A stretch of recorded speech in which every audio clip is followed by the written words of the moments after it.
I had thought moving into a new apartment would be just another quiet start. The kind where you unpack boxes, swipe at dust, and convince yourself the city noise is just background music. But that night, I discovered it wasn't just the walls or the hum of the HVAC. It was something else.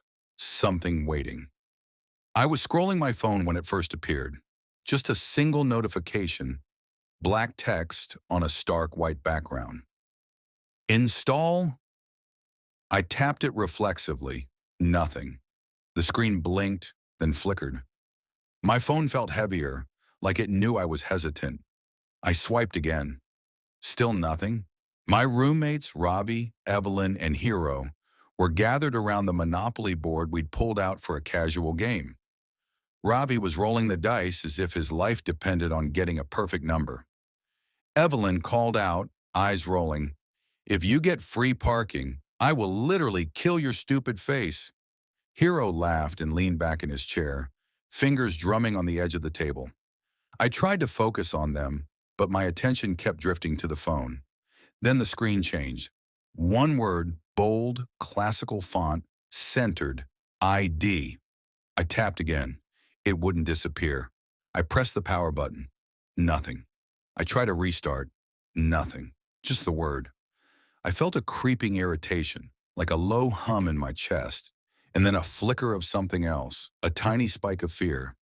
"Are you even listening to us?" Evelyn snapped, leaning over the board to snatch a card from Ravi. "You're addicted to this phone. Play the game like a normal adult." I shook my head, trying to focus, but the word stayed.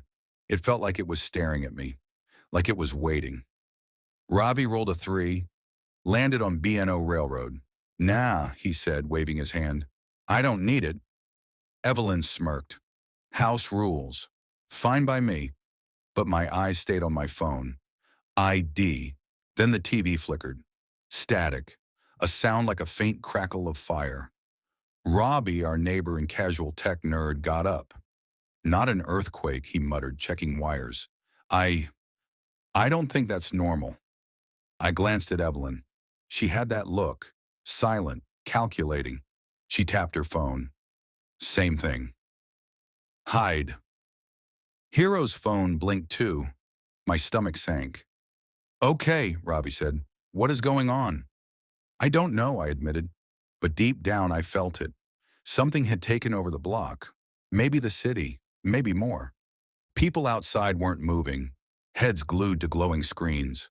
Our phones, the TV, even the laptops scattered around the apartment. They were all showing the same thing.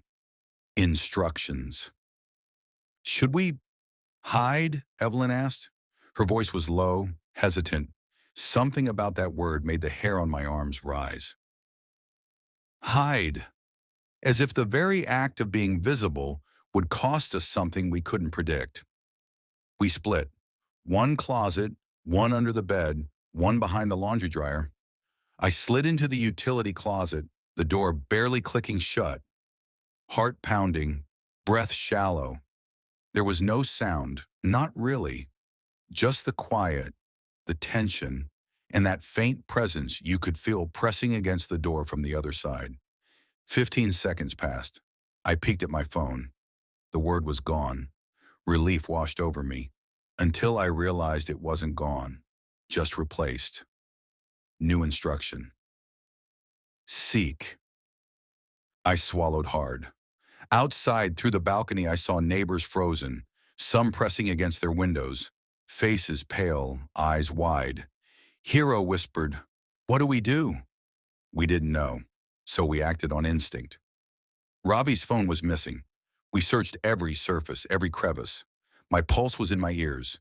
Then, under a stack of Monopoly money, Ravi's Galaxy A35. The screen lit up. "Smile." We obeyed. Flashes of teeth. Wide, forced grins. It was absurd. Morbidly absurd. But it worked. For now. Then another word. Point to sacrifice. My stomach dropped. We were playing a game with stakes we didn't understand. But the timer on the screen left no room for debate. Decisions had to be made. We looked at each other. Evelyn, Hero, Ravi, me. The board, Monopoly, our silly, meaningless board game, suddenly felt monumental. Who would be chosen? What did it even mean? The countdown ticked. Seconds vanished like sand. We followed instructions, pointing, choosing, and then, good game. The phones returned to normal. The relief was heavy, but temporary. Outside, the city seemed untouched, yet everything had changed. Something had been unleashed, something that knew how to manipulate, escalate, terrify. And I knew, even as we settled back at the Monopoly board, that this was only the beginning. We tried to breathe again, but the relief was shallow, fleeting. The apartment felt heavier. The air seemed thicker, almost vibrating with anticipation. I kept my phone in hand, eyes flicking to the screen every few seconds, half expecting the next instruction to appear like a predator ready to pounce. Ravi leaned back in his chair, rubbing his temples. I don't understand. How does it even know what to do? His voice was low, but there was an edge of panic threading through it. It's not just random words, it's reading us. Hero's fingers drummed on the arm of the sofa. It's like it's testing us, learning us, figuring out our weaknesses, our instincts. Every word, every reaction, it adapts. He shook his head. This isn't normal. None of this is normal. Evelyn, quiet until now, finally spoke. If it's testing us, then it's measuring something. Morality, fear, instinct. But the thing is, it's teaching us how to survive this. I glanced at her, then at Ravi and Hero. Survival. The word alone carried weight, heavier than the Monopoly board we had abandoned. This was no game, not really. And yet everything we had done, every small choice we'd made, had prepared us in some way for whatever was coming next. My phone buzzed again. A new word appeared. Divide. I froze. Divide. Was it splitting us up again? Separating us? Testing our loyalty? The four of us exchanged looks. Hero leaned forward, squinting at the screen. We need to split up? Again? Evelyn shook her head slowly. No, not just that. It's not literal. I think it wants us to assign roles, priorities, maybe sacrifices. I don't know yet. Ravi groaned. Oh, come on. We barely survived the first round, and now we have to strategize. I swallowed. My hands were clammy. We don't have time to debate. We have to act, quickly. We agreed reluctantly on roles. I would stay in the center, monitoring the phones. Hero and Ravi would check the apartment, each moving to a different wing, scanning every device, every corner. Evelyn would remain near the entrance, keeping an eye on the hallway, watching for anything unusual outside. I felt the anxiety knot tighter in my chest. The air pressed down, suffocating, yet I knew we had no other choice. And then, the next instruction appeared, this time on all four devices simultaneously. Observe. Observe. My pulse quickened. Observe what? I glanced at Hero, whose face mirrored my confusion. Ravi muttered something under his breath, probably cursing the app. Evelyn didn't move, just stared at the screen, her eyes sharp, analytical. It's not just telling us to look, she said. It's telling us to notice patterns, watch carefully, timing, movement, cause and effect. The room went silent, each of us staring at our respective devices, processing the unimaginable. The instructions were personal, tailored, almost invasive. They forced introspection under threat. Every second felt amplified. Ravi's hands shook as he picked up his phone. I don't, his voice faltered. My darkest fear, I am terrified of failing them, failing everyone. Hero exhaled sharply, muttering his regret. Evelyn's gaze hardened. I would sacrifice myself, she whispered. Her words were steady, and yet I could feel the weight behind them. And then mine. I could feel my stomach twist, my chest constrict. My hands hovered over the device. The word blinked. Decide. I thought of Ravi, Hero, Evelyn, friends, people I had trusted for years. And yet the instruction forced a clarity I didn't want. I touched the screen, typing quickly. I trust no one first. The phones blinked. All four screens went white. Then slowly a single word appeared across all of them. Continue. Relief crashed over us, but it was shallow. This was not mercy, it was preparation. The app had taught us one thing. Compliance bought time. Resistance meant nothing. Over the next hours, the tests escalated, each instruction more morally twisted, psychologically challenging, and increasingly dangerous. Some were simple. Identify the real threat in a room filled with illusions. Others were cruel. Choose who among us should perform an action that could harm another, even indirectly. And always, always, there was a timer. Never explicit, always implied, like the shadow of a guillotine waiting silently above our heads. At some point, the city itself seemed to join the test. Phones and screens across neighboring buildings flickered. People in the streets froze mid-step, eyes locked on their devices. News channels streamed images of chaos, cars abandoned, lights flickering, faces frozen in terror. The app's reach was global. We realized then that our apartment was a microcosm of something larger, something unstoppable. Our survival was a thread in an intricate design, one we could only follow blindly. And still, we obeyed. By now, exhaustion had settled into our bones. We moved like automatons, guided only by the commands blinking on our screens. The air was thick, charged, every sound magnified. My chest heaved as I glanced at the phone once again. A new word appeared. Execute. Execute. The simplicity of it made it terrifying. The screens didn't explain what, how, or why, but the implication was undeniable. There was a choice, and we were the subjects. Ravi slumped into a chair, his face pale. I can't do anything else. I'm done. His hands trembled over the table. Evelyn leaned against the wall, eyes scanning the apartment, the hallway, the flickering city beyond. We can't stop. That's the rule. Compliance is the only way. Hero ran a hand through his hair. We've already survived the first rounds, haven't we? Whatever happens now, it's testing limits. Physical, mental, emotional. The instruction changed again, and this time, it came not as words on a screen, but as a subtle shift in the apartment. The lights dimmed in sync with a low, vibrating hum that seemed to emanate from every device simultaneously. My phone buzzed violently in my hand. The word, sacrifice. I froze. Sacrifice. It was no longer abstract, no longer hypothetical.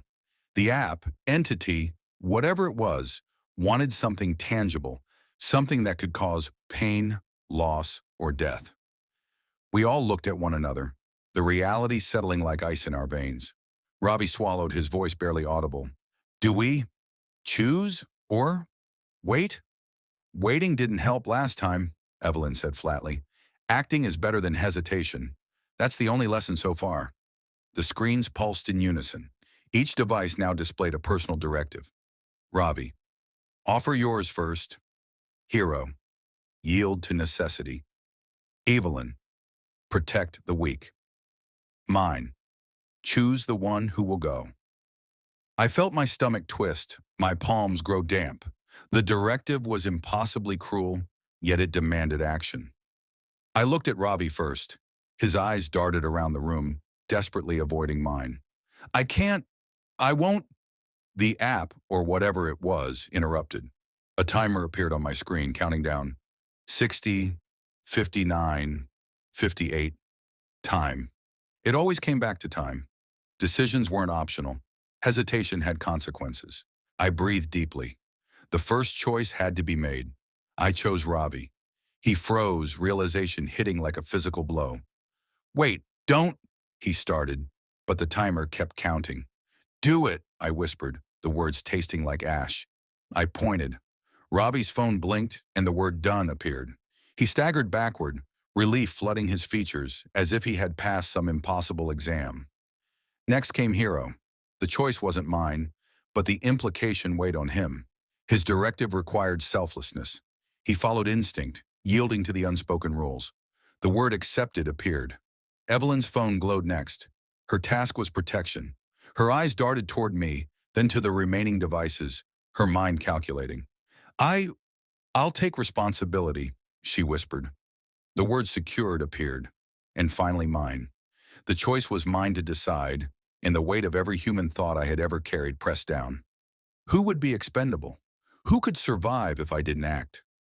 Then I saw it, the last functioning screen in the apartment. Ravi's old Samsung, blinking faintly in the corner. The word appeared, trust. The city outside seemed normal again, or at least as normal as it could be after the terror we had witnessed. People moved again, oblivious to what had transpired in the apartments. Phones buzzed with notifications, screens flickered, life resumed, ignorant of the game we had survived. I looked at my friends, exhausted, forever changed. Evelyn's eyes held a sharp clarity I hadn't seen before. Ravi's hands shook, but his jaw was set. Hero's gaze lingered on the phones, calculating, already piecing together the lessons of survival. And I understood. Survival was never about power. It wasn't about choice. It was about attention, calculation, and above all, trust. Trust in instinct. Trust in observation. Trust in the small, quiet courage to act when everything seemed impossible. We didn't speak for a long time. The Monopoly board sat in the center of the apartment, abandoned, trivial now. Money scattered like the remnants of a life we had once known. And yet somehow, sitting there, breathing, alive, it seemed absurdly mundane.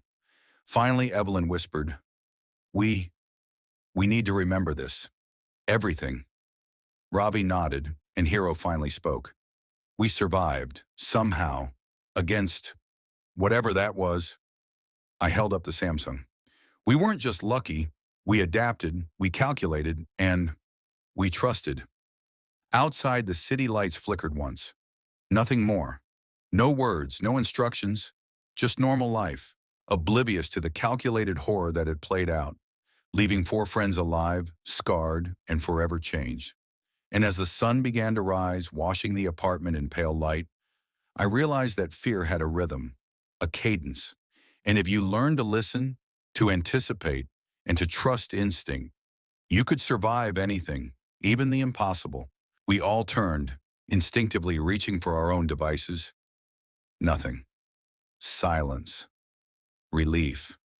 And then a faint flicker, almost imperceptible, across the corner of my eye.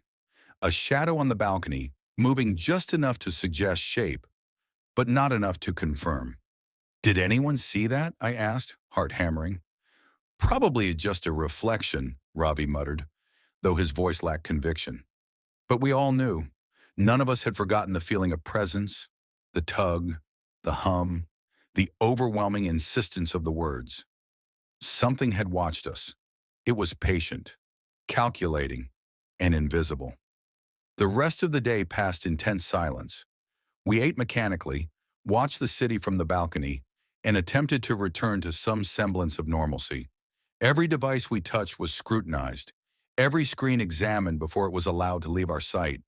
And yet, even as we tried to control our environment, a creeping paranoia settled over us. I began noticing the little things. A subtle change in lighting, the soft hum of electronics in the corner of the room, the faint static in the refrigerator when no appliance should be active. It wasn't overt. It was calculated. And it reminded me that we were never truly safe. Hours later, when the sun had fully set, a new notification appeared. Not on a phone, but on the TV. The screen flickered to life with that familiar, unsettling white background. One word appeared. Watch. We froze. Silence became oppressive. No one moved. My pulse spiked.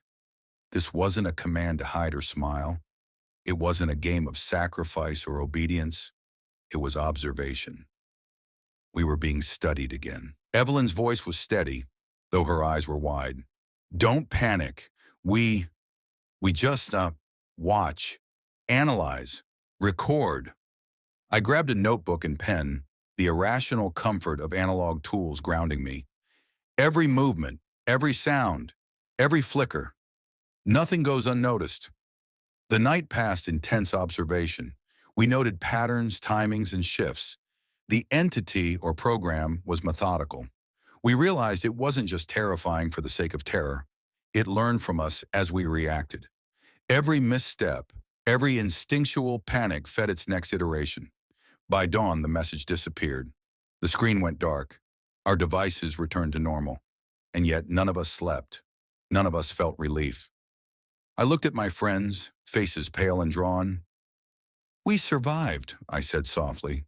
"But survival doesn't mean safety. We need to remember that." Ravi nodded slowly, eyes distant. "We're part of something larger now. Something that watches, and maybe it's everywhere." Hero ran a hand over his face. "And the worst part? We don't even know what winning looks like, or if winning is even possible." Evelyn finally spoke, her tone quiet but firm. "Then we prepare, we watch, we learn, and maybe we stay alive." Outside, the city hummed with oblivion, and inside, four friends sat in silence, forever changed, forever aware, forever calculated. For hours, we moved through the apartment methodically. Every screen was checked, every cable examined, every electronic device scrutinized. Phones, laptops, TVs, tablets, all verified to be fully functional and untouched by the anomaly. It felt like preparing for war, though the enemy remained invisible. And yet the city outside went on as if nothing had happened. Cars, buses, pedestrians, the distant drone of construction, all mundane. That normalcy made it worse. It was the illusion of safety, the stark contrast to the chaos we had endured. By mid-afternoon, a new pattern emerged. Random devices across the city flickered momentarily. Small screens in neighboring apartments, in office towers, on street kiosks, all flashing the same white background. One word appeared briefly: observe. My stomach twisted. It's learning, watching, measuring, testing. Evelyn clutched her notebook tightly. And we're part of its data set. Every reaction, every hesitation, it's analyzing us. Maybe the city, maybe the world. Hero's face went pale. So what? Do we just keep living, knowing it's out there, watching, ready to strike? We didn't answer. No one could. The unspoken truth hung in the air. Survival was no longer a matter of chance. It was a matter of cognition, of discipline, of understanding a predator that didn't obey the laws of nature or morality. Night fell again, and with it came unease. The apartment, normally comforting in its familiarity, now felt like a cage of glass. Shadows seemed to stretch and shift unnaturally, and every flicker of light felt like an eye watching us. Even the hum of the refrigerator, the soft vibration of the air conditioning, felt amplified, an omnipresent heartbeat we couldn't escape. Then just before midnight, Ravi's phone buzzed. We all froze, staring at it. The screen lit up with that stark white background once more. One word appeared: trust. Our collective breath caught. Trust? After everything? The word was simple, almost mundane, but in the context of the night's events, it carried enormous weight. I swallowed hard. It wants cooperation, alignment, agreement? Evelyn shook her head slowly. Or it wants to see if we can resist or betray each other. Ravi's hands trembled slightly as he held the phone. And if we fail? I didn't answer. There was no answer. Only the creeping realization that whatever this was, it thrived on fear, hesitation, and unpredictability. And in its presence, we were prey, but also unwilling participants in a complex, evolving experiment. The hours that followed were tense, filled with careful observation and muted conversation. We documented every detail, every flicker, every anomaly. But even as we did, the entity remained patient, calculated, waiting. It didn't strike again that night, but we didn't sleep. None of us dared. Over the next week, the city slowly returned to normal. People walked, worked, and talked without any indication of what had occurred or what had been watching. But for us, nothing was normal. Each notification, each screen, each flicker of light reminded us of our vulnerability. We developed routines, turned off unnecessary devices, checked screens before touching them, monitored city broadcasts and online feeds for signs of the anomaly. We didn't live anymore. We observed. And yet, even with our vigilance, we felt the presence. The entity didn't need to strike to dominate. Its threat was constant, invisible, and intellectual. It had transformed our perception of reality itself. Every glance at a screen carried weight. Every phone, every monitor, every reflection could be a harbinger of its next test. Months passed. We returned to work, school, or daily routines. But the world had changed for us. A simple notification could make us freeze. A brief flicker of light could send us into rehearsed panic drills. And though nothing overt occurred, the knowledge of its patience, the awareness that it could return at any moment, was suffocating. I often think back to the night it began, to the Monopoly board, to the small decisions that had decided our immediate fate. And I realize now with chilling clarity that survival was never about skill, courage, or morality. Survival was about understanding the invisible rules, adapting faster than it, and accepting that fear itself was a tool it wielded with precision. And in that acceptance, we found something paradoxical. Not safety, not relief, but clarity. The clarity that fear could be endured, that calculated observation could protect us, at least temporarily. That even in a world dominated by an unseen predator, we had learned the first rule: never underestimate its patience, never ignore its presence, and always, always watch. Because the moment we stop watching is the moment it will act again. And somewhere in the flicker of 1,000 screens across the city, it is already watching, waiting, calculating, patient as ever.